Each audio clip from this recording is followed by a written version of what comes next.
السلام علیکم ورحمۃ اللہ وبرکاتہ۔ میرے پیارے عزیز دوستو، بس 1 سے 2 منٹ میں آپ کا لوں گا، پھر اس کے بعد انشاءاللہ تعالی مفتی سلمان اظہری صاحب کا یہ بہت ہی پیارا بیان آپ اپنی آنکھوں سے دیکھیں گے اور اپنے کانوں سے سماعت کریں گے۔ پیارے دوستو، آج کی اس ویڈیو میں مفتی سلمان اظہری صاحب کا جو بیان لے کر کے آیا ہوں، اس بیان میں مفتی سلمان اظہری صاحب نے بہت ہی پیارے انداز میں ہم کو یہ سکھایا ہے کہ ہم کو 11ویں شریف پر کس طرح سے حضور سیدنا غوث اعظم رضی اللہ تعالی عنہ سے محبت کا اظہار کرنا چاہیے۔ کچھ ناجائز لوگ یہ کہتے ہیں کہ 11ویں شریف منانا شرک ہے، معاذ اللہ۔ اصل میں ان کو شرک کا معنی بھی معلوم نہیں ہے کہ شرک اصل میں کہتے کسے ہیں، اور وہ 11ویں شریف پر فاتحہ خوانی کرانے کو حضور غوث پاک رضی اللہ تعالیٰ عنہ سے محبت ظاہر کرنے کو شرک بتاتے ہیں۔ تو پیارے دوستو، آج کی اس ویڈیو کو آخر تک دیکھیں۔ انشاءاللہ تعالی مفتی سلمان اظہری صاحب کے اس بیان کو سننے کے بعد آپ کو دلائل کے ساتھ معلوم ہو جائے گا کہ 11ویں شریف پر فاتحہ کرانا، 11ویں شریف حضور غوث پاک رضی اللہ تعالیٰ عنہ کی محبت میں منانا شرک ہے یا نہیں ہے، اسلام شریعت اس کا کیا حکم دیتی ہے۔ تو پیارے دوستو، مفتی سلمان اظہری صاحب کے اس بیان کو آپ سنیں اور کمنٹ میں اپنی رائے ضرور پیش کر دیں کہ مفتی سلمان اظہری صاحب نے جو بیان فرمایا ہے اس سے آپ کس حد تک سہمت ہیں۔ پیارے دوستو، ویڈیو کو مکمل دیکھ لیجئے، اس کے بعد انشاءاللہ تعالی تھوڑی سی گفتگو اور کریں گے، اور چینل کو سبسکرائب کر دیں، ویڈیو کو لائک کر دیں، اور زیادہ سے زیادہ ثواب کی نیت سے اس ویڈیو کو شیئر کر دیں تاکہ دوسرے مسلمانوں کو بھی اس بات کا علم ہو جائے کہ حضور غوث پاک رضی اللہ تعالیٰ عنہ کی محبت میں 11ویں شریف منانا، فاتحہ خوانی کرانا یہ شرک نہیں ہے، بلکہ حضور غوث پاک رضی اللہ تعالیٰ عنہ کی محبت میں 11ویں شریف کو منانا یہ ایک طرح سے ثواب کا کام ہے، اور حضور غوث پاک رضی اللہ تعالیٰ عنہ سے محبت کا اظہار کرنا ہے، اور اس کی بڑی بڑی فضیلتیں ہیں۔ تو پیارے دوستو، آپ اس بیان کو مکمل سماعت فرما لیں، ثواب کی نیت سے ویڈیو کو زیادہ سے زیادہ شیئر کر دیں۔ اس بیان کو آپ مکمل دیکھ لیجئے۔ آج تک امت اس کے احسان کو یاد کرتی ہے۔ میرے عزیزو، غوث پاک کے زمانے کے ہیں صلاح الدین ایوبی، اتنا ہی نہیں، آپ ہی کی تحریک تھی، غوث پاک کی تحریک تھی کہ تم جوانوں کو تیار کرو، تمہاری زندگی عیاشی کے لیے نہیں، اللہ کا نظام قائم کرنے کے لیے ہے۔ تم اللہ کا نظام قائم کرنے کے لیے آئے ہو دنیا میں، کیونکہ اللہ نے تمہیں خلیفۃ اللہ کہا ہے۔ اللہ کے تم خلیفہ ہو، تم نائب ہو اللہ کے، تم یہاں پر اپنی موج مستی کے لیے نہیں آئے۔ اب اس زمین پر بات ہوگی تو صرف میرے مولا کی ہوگی، اس زمین پر بات ہوگی میرے مصطفیٰ کی ہوگی۔ یہ سیدنا عبدالقادر جیلانی کا اعلان تھا۔ ہے کوئی آج پیران اسلام وہ اعلان کریں کہ آج اس زمین پر صرف ہم ناموس رسالت کی بات کریں گے؟ کون ہے؟ کیوں بیٹھے ہو؟ غوث پاک سے اگر تمہاری ادنا سی نسبت ہے تو پھر تمہیں اپنے جوانوں کو، اپنے مریدوں کو یہ سکھانا ہوگا کہ موٹے موٹے نذرانے دینے سے نہیں چلے گا، اپنی گردنیں حضور کو پیش کرنے کے لیے تیار کرو۔ تم تیار ہو جاؤ اپنا خون اور اپنی گردن بارگاہ مصطفیٰ میں دینے کے لیے، یہ آج تربیت دو، ورنہ پھر دشمن تمہیں کچا چبانے کے لیے تیار ہے، کچا چھبانے کے لیے تیار۔ عزیزان گرامی، میں غوث پاک کی تحریک آپ کو بتا دوں کون سی تحریک تھی۔ وہ صلاح الدین ایوبی جو بیت المقدس فتح کیا، یہ غوث پاک کی تحریک ہے۔ اور پھر چند سالوں کے بعد پورے عالم اسلام میں جو خلافت عثمانیہ قائم ہوئی، غازی ارطغرل جو آئے، یہ تحریک بھی غوث اعظم کی پیدا کی ہوئی تھی۔ آپ نے جوانوں کو متحرک کیا تھا، اور پھر امت کا وہ شعور بیدار کیا تھا جو ان میں مردہ کر چکے تھے کچھ حکومت کے کارندے۔ میں سمجھتا ہوں اس وقت جتنے خلفاء بیٹھے ہوئے تھے خلافتوں پر، تخت پر، جو نام کے مسلمان تھے، یا اس کو ہماری زبان میں سمجھ لیں سب کانگریس کے تھے، جو منافق تھے، یعنی دکھتے تھے بس، لیکن اندر سے سب نفاق ہوتا تھا، نفاق ہوتا تھا۔ ہاں میں صاف کہوں گا، بغداد میں بھی کانگریس کا خلیفہ رہا ہوگا، مصر میں بھی، اور ترکی میں بھی، اور نیشاپور میں بھی، اس لیے کہ مسلمانوں کے خون چوس کر کے تخت پر بیٹھ تو جاتے لیکن پوری زندگی گزر جاتی، میرے مصطفیٰ کا نام تک نہیں لیتے تھے، ان کو بٹھاتے تھے مسلمان۔ آج آپ بھی تو یہ کر رہے ہیں، یہی کر رہے ہیں۔ ہم اپنا اپنا سمجھ کر کے جن کو اوپر تک بٹھاتے ہیں، پوری زندگی چھان مار کر کے دیکھ لو، کبھی یہ نظام قرآن کی کبھی بات کیا ہے؟ کبھی میرے مصطفیٰ پر آنے والی آنچ کے لیے کھڑا ہوا ہے؟ کوئی نہیں کھڑا ہونے والا ہے۔ ان کے سفید کرتے اور ان کے سفید پاجامے سب کفن بن کر رہ جائیں گے اور کچھ بھی نہیں ہوگا۔ عزیزان گرامی وقار، آپ کو سرکار بغداد رضی اللہ تعالیٰ عنہ کی تحریک میں بتاؤں، ترکی سے نکلنے والی خلافت عثمانیہ غوث اعظم کی پیدا کی ہوئی تحریک تھی۔ اتنا ہی نہیں، آپ کے آخری زمانے میں سرکار خواجہ غریب نواز معین الدین چشتی رضی اللہ تعالیٰ عنہ کی ملاقات بغداد میں ہوئی۔ معین الدین اجمیری رضی اللہ تعالیٰ عنہ کی ملاقات ہوئی۔ تاریخ دان نے لکھا، آج میں نے پہلی مرتبہ اس کو پڑھا اور آپ کے سامنے پہلی بار بتا رہا ہوں، سرکار بغداد اور حضرت خواجہ غریب نواز کی ملاقات کے بارے میں بہت سارے باتیں چلتی ہیں کتابوں میں بھی، میں نے اپنے مرشد سے بھی پوچھا تھا۔ بہرحال ایک کتاب سے مجھے آج یہ بات ملی کہ سلطان الاولیاء غوث پاک نے حضرت خواجہ غریب نواز کو کیا وصیت کی تھی، کیا کہہ کر کے بھیجا تھا۔ ان کے پاس غوث پاک نے، غریب نواز نے بہت ساری انعامات، اوراد، وظائف، طرق، اجازات سب حاصل کیے، لیکن ہندوستان جب آئے کیا کیا انہوں نے؟ یہ بھی بتایا گیا کہ غوث پاک کی یہ تحریک تھی۔ کیا؟ سلطان الہند سرکار غریب نواز نے شہاب الدین غوری کو بلا کر کے ہندوستان میں پرچم اسلام لہرانے کا حکم دیا تھا۔ یہ تحریک بھی سرکار غریب نواز نے لائی تھی بغداد کے ولی کامل سے۔ تم کیا سمجھتے ہو یہ اولیاء خالی مسلح لے کر کے گھومتے تھے؟ یا اولیاء اکرام صرف گدی نشین تھے؟ نہیں میرے عزیزو، یہ حکومت وقت کو آنکھ میں آنکھیں ڈال کر بات کرتے تھے اور پھر نظام مصطفیٰ کی بات للکار کر کے کرتے تھے۔ آج کے زمانے میں کچھ لوگوں نے اولیاء کو ایسا پیش کیا ہے جیسے وہ درویش ہے، بس جنگل میں رہتے تھے اور کچھ نہیں۔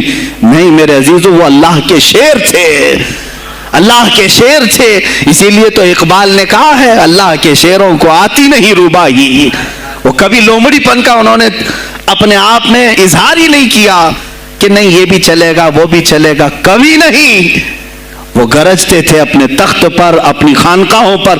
دیکھیں خلیفہ مستنجد باللہ، ابو المظفر اس کو کہتے ہیں، بغداد کا وہ خلیفہ، عباسی خلیفہ، بڑا طاقتور، اور اسی کے زمانے میں غوث پاک ہیں۔ ایک فارس سے آنے والے اجمی عبد القادر، شیخ عبد القادر، جب بغداد کی جامع مسجد میں بیان کر رہے ہوں، در و دیوار ہل رہے ہیں۔ وہ اپنے خلافت کے دربار میں بیٹھا ہے خلیفہ، اچانک بہت زور کی آواز آئی، پورے محل میں گونج گئی۔ پوچھا یہ آواز کیسی بغداد میں؟ لوگوں نے معلوم کر کے بتایا کہ شیخ عبد القادر جیلانی نے چھینک ماری، ان کے مریدوں نے صرف جواب دیا ہے۔ ان کو چھینک آئی تھی، جواب میں لوگوں نے یرحمک اللہ کہا، وہ خلیفہ وقت کے محل تک پہنچ گئی آواز۔ تو اس نے کہا یہ تو پورا ہلا دینے کی بات ہے۔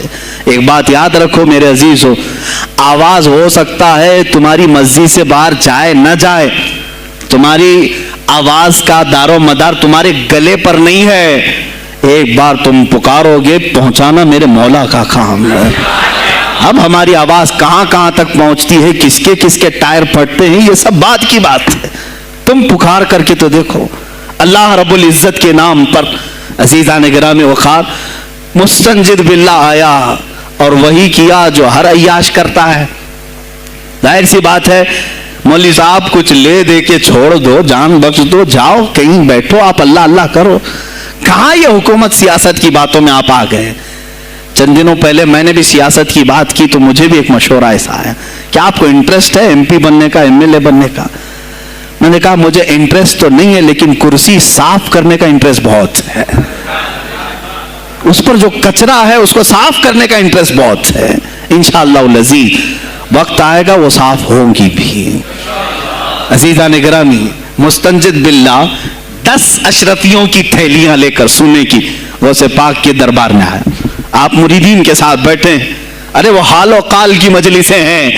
مستنجد باللہ آیا، غوث پاک کی بارگاہ میں کہا کہ یہ حضور آپ قبول کر لیں، نذرانہ ہے۔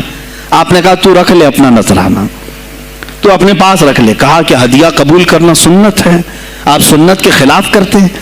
غوث پاک نے کہا اللہ ایک تھیلی لیا اور اپنے بغل میں دبا کر کے اس کو نچوڑنا شروع کیا تو اس سے خون ٹپکنا لگا. خون اتنا ٹپکنے لگا تو حاضرین مجلس دم بخود رہ گئے. خلیفہ مستنجد باللہ بھی دیکھ رہا تھا. غوث پاک نے فرمایا ابھی تو یہ ایک تھیلی ہے, میں 10 کو نچوڑوں گا تو یہ خون تیرے دربار تک پہنچ جائے گا, تیرے دربار تک پہنچ جائے گا. تو مجھے وہ اشرفیاں دینے آیا ہے جو تو نے غریبوں کے مال کو چوس کر کے حاصل کیا, تو مجھے خریدنے کے لیے آیا ہے. اگر مجھے تیرے خاندان کی حرمت کا خیال نہ ہوتا تو میں آج پورے بغداد کی نالیوں میں اسی کا خون بہاتا. خلیفہ مستنجد باللہ بے ہوش ہو گیا, اور اس کے بعد جب ہوش آیا اس نے توبہ کیا اور آپ کے ہاتھ پر بیعت بھی کیا. اب اس کے بعد وہ خلیفہ ایسا پاک ہوا, نظر غوث جو پڑھی. اب اس کے بعد دربار خلافت کے حالات کیا ہو گئے سنیں. میں آج سیاست پر بات کر رہا ہوں. اب خلیفہ مستنجد باللہ کا دل جب صاف ہوا, 8 دن کے بعد وہ حاضر آیا. کہا سلطان الاولیاء اے شیخ عبد القادر جیلانی, آپ حکم فرمائیں کہاں کس طرح کا گورنر رکھنا چاہیے, گورنر کس طرح کا ہونا چاہیے آپ نے. غوث پاک نے اپنے خلفاء کو حکم دیا کہ لسٹ بنائی جائے, اسلامی سلطنت میں گورنر کون ہوگا. لسٹ بنی. کہا وہ ہوگا جس کی تہجد قضا نہیں ہوتی, وہ گورنری پر آئے گا جو سنت رسول کو ہلکا نہیں سمجھتا ہوگا, وہ گورنری پر آئے گا جس کی نمازیں کوئی قضا باقی نہ رہی ہوں, اس لیے کہ جو اللہ کا قرضہ باقی رکھے گا وہ لوگوں کا بھی مال کھا جائے گا.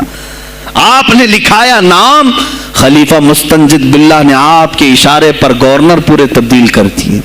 ہر جگہ پر ایسے لوگوں کو رکھا جو سرکار غوث پاک کے یا تو مرید تھے یا خلیفہ تھے یا شاگرد تھے, اور ان کے دلوں میں اللہ کا خوف تھا, اور وہ پورے بغداد اور آس پاس کی سلطنتوں کو سنبھالے ہوئے تھے. ایک وقت ایسا آیا کہ وہی چند سال پہلے جو بغداد نشے میں ڈوبا ہوا تھا, 10 سالوں کے بعد لوگ کہنے لگے کہ آج بغداد ایسا لگ رہا ہے جیسے عمر بن خطاب کا زمانہ آ گیا ہو, عمر بن خطاب کا زمانہ آیا ہو. تم نے تو غوث پاک کی 11ویں کھائی ہے نا, اصلاح حکومت ان سے نہیں سیکھا. وہ آئے تھے نظام تبدیل کرنے کے لیے. آج میں علماء سے بھی یہی کہوں گا, تم حق بات تو پہنچاؤ قوم تک. آج حالات ایسے ہیں میرے عزیزو, ڈر اور خوف ان کے سینوں پر طاری ہوا. کس بات سے ڈرتے ہو؟ کیا تم نے اللہ کی ذات پر ایمان نہیں لائے؟ یہ نہیں کہتے ہو موت و حیات اللہ کے ہاتھ ہے, رزق اللہ کے ہاتھ ہے, پھر ڈرتے حکومت وقت سے کیوں؟ مجھے ابھی چند دنوں پہلے ایک میسج یہ بھی آیا تھا کہ حضرت آپ تو پاکستان کے علامہ خادم حسین کی تعزیت پر بیان کر رہے ہو, آپ دیکھ نہیں رہے یہاں کا ماحول کیسا ہے. عزیزان گرامی, اس دن مجھے افسوس اس بات پر ہوا, سوال پر, ہائے افسوس, اس قدر تمہارے ضمیر مردہ ہو گئے, اس قدر تم بزدل ہو گئے. لاکھوں لوگوں کے دلوں میں شمع عشق مصطفیٰ جگانے والے پر تمہاری زبان بند ہے, تمہاری زبان بند ہے. میں نے صرف ایک جملہ کہا, کوئی فرق نہیں پڑتا, میں اس ملک میں رہ رہا ہوں جہاں کا پرائم منسٹر ایک سور خبیث فرانس کے صدر کے لیے ٹویٹ کر سکتا ہے, تو میں پڑوسی ملک کی کسی عاشق رسول کی تعزیت کیوں نہیں کر سکتا؟ کیوں نہیں تعزیت کر سکتا؟ اگر ہندوستان کی تخت پر بیٹھنے والے کو فرانس کے صدر سے کوئی دلی عشق ہے, محبت ہے, تم اس کی معشوقہ ہو یا محبوبہ ہو, مجھے فرق نہیں پڑتا, لیکن اتنا ضرور ہے عاشق رسول مشرق میں ہو, شمال میں ہو, جنوب میں ہو, مغرب میں ہو, جب اس کی روح جائے گی تو ہماری بھی روح تڑپے گی. ہماری ڈور بندھی ہوئی ہے مدینۃ الرسول سے. میرے آقا صلی اللہ علیہ وسلم کی جو بات کرے گا وہ پھر کسی بھی ملک کا باشندہ ہو. تم کہتے ہو تعزیت کے لیے, ارے میرے عزیز, اگر میں سامنے ہوتا تو اس کے قدموں کی خاک میں اپنے امامے پر رکھتا.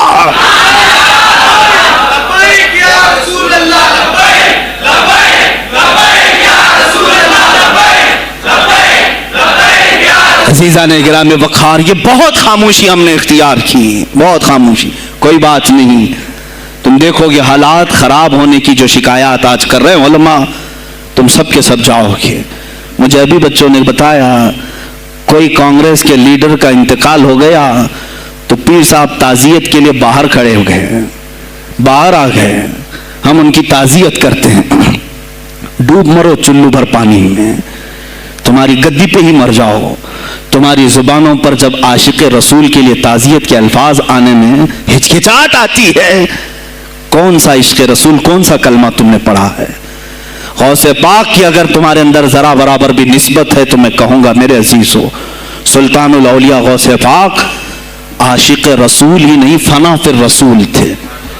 میرے نبی کی بات پر اگر کوئی انگلی بھی اٹھاتا آپ یا تو اپنی کرامت سے اس کا منہ توڑ جواب دے دیتے۔ کسی عیسائی نے صرف یہ کہا تھا میرے نبی عیسیٰ افضل ہے، وہ مردوں کو زندہ کرتے تھے، آپ کو جلال آیا، کہا محمد افضل نہیں ہے اس لیے کہ وہ مردے زندہ نہیں کرتے تھے، آپ اس کا ہاتھ پکڑ کر قبرستان لے گئے۔ میرے نبی پر بات کرتا ہے، میں تجھے زندہ کر کے دکھاتا ہوں۔ اپنی کرامت سے مردے کو زندہ کر کے دکھایا۔ اب بول کون افضل ہے، عیسیٰ افضل ہے کہ میں افضل ہوں؟ تو نے تو عیسیٰ علیہ السلام کو مردے زندہ کرتے دیکھا تو نہیں، لیکن عبد القادر کو سامنے دیکھا۔ غوث پاک نے کہا میں اپنا موازنہ عیسیٰ علیہ السلام سے نہیں کرتا ہرگز، لیکن یاد رکھنا میرے نبی پر اگر زبان کھولے گا تو عبد القادر اپنے قدم سے اس کو جواب دے گا۔ وہ جواب دیتے۔ آپ کی زندگی ناموس رسالت کی حفاظت کے لیے گزری ہے۔ سلطان الاولیاء غوث پاک رضی اللہ تعالیٰ عنہ کی بارگاہ میں جب ایک سوال آیا کہ لوگ کہتے ہیں نبی ہر جگہ کیسے حاضر ہو سکتے ہیں، آپ نے خود کر کے دکھا دیا۔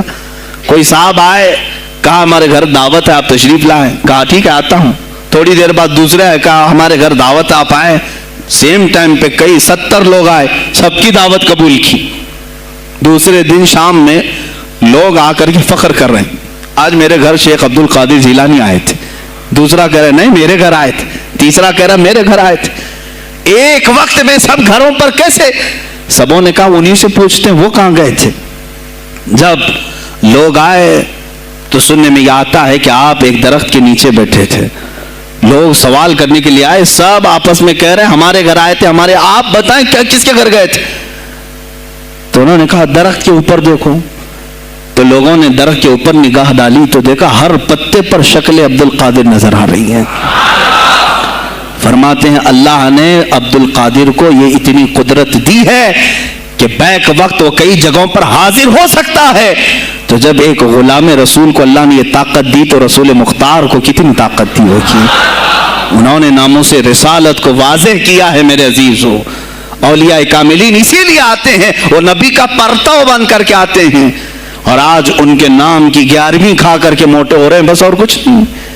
اور لوگ یہ سمجھتے ہیں نفس کو موٹا کر کے تم اپنی زبانوں میں گھی لگا چکے ہو، بولو گے تو پکڑے جاؤ گے، بولو گے تو تمہارے اوپر کیس ہو جائے گا، ہو نہیں تو۔ میرے عزیزو آج تو حالات ایسے ہیں، میں رو پڑا کل جب مجھے یہ رپورٹ ملی کہ صرف ہندوستان کی سوشل میڈیا پر 25,000 پوسٹ میرے نبی کی شان میں گالیاں دی گئی ہیں، 25,000 لوگوں نے گستاخی کی ہے۔ تم بھی تو رات بھر انٹرنیٹ چلاتے ہو، پورا کا پورا وقت اپنے موبائل میں صرف کرتے ہو، جانا ہے تمہیں بھی میرے آقا کی بارگاہ میں، یاد رکھنا حضور پاک صلی اللہ تعالی علیہ وسلم کے دربار میں جانے والے ہو اور تمہارا کوئی عذر قبول نہیں کیا جائے گا۔ حضرت سعد بن ربیع کی وہ بات مجھے یاد آتی ہے، جنگ احد میں حضور کی حفاظت کے لیے لڑتے لڑتے میدان میں ایسے آ گئے تھے کافروں کے کہ آپ کے گوشت کے ٹکڑے اڑ رہے تھے، جسم کے گوشت کے ٹکڑے اڑ رہے تھے، میرے آقا دیکھ رہے تھے۔ شام کا وقت ہوا، احد کا میدان، ہوازیں، سناٹا، 70 لاشیں پڑی ہوئی تھی صحابہ کی۔ اللہ کے نبی نے پکارا میرے سعد کو ڈھونڈو، کہاں ہے سعد، کہاں ہے؟ صحابہ کہتے ہیں ہم آواز دینے لگے سعد تم زندہ ہو، رسول تجھے بلا رہے ہیں۔ حضرت سعد بن ربیع 7 لاشوں کے نیچے دبے ہوئے تھے اور سانسیں بھی چل رہی تھی، سانسیں چل رہی تھی۔ صحابہ نے جب آواز دینا شروع کیا کہ رسول پاک یاد کر رہے ہیں، وہیں سے وہ حرکت کرنے لگے، اندر سے آواز دی اے جوانوں سعد زندہ ہے، میں یہاں لاشوں کے نیچے دبا ہوا ہوں۔ ہٹائی گئی لاشیں تو دیکھا ان کے جسم میں کچھ بچا ہی نہیں تھا،